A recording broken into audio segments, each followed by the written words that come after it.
آزادی بیان言论自由 free speech.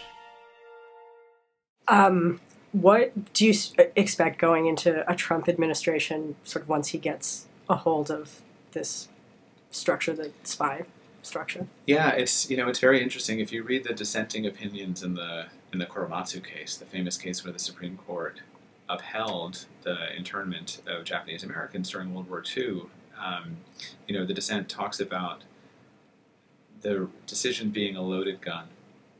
It's a really powerful image that you're essentially handing this weapon to other generations that might misuse it even worse. And I feel that way about the national security apparatus that we have built, and the whole ideology surrounding it, that we face unprecedented threats, that the government should be deferred to in these kinds of situations, that courts should have a very limited role.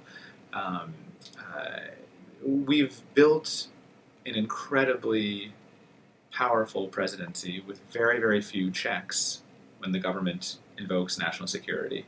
And we've handed it to someone who has clear authoritarian tendencies, has demonstrated contempt for democratic norms, has surrounded himself with people who have publicly stated that we're in a war against a major religion.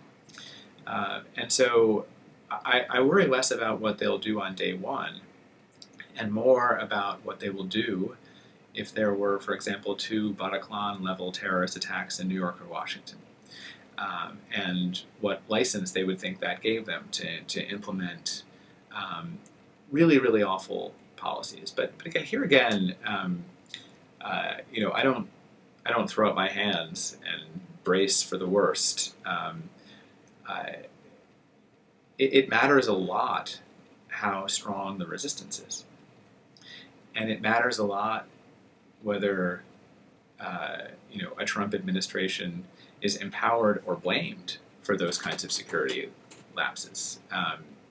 9/11 created an imperial Bush presidency. Katrina basically cut the legs off the Bush presidency. Maybe both of those were wrong, but I think sort of how we're able to frame the conversation around this. I think it's important for people to hear now or to think now. How are you going to react to these policies if you are frightened by a terrorist attack nearby, so that people don't get swept up in the same kind of post-9/11 frenzy of just wanting a strong response. That's how authoritarian leaders thrive.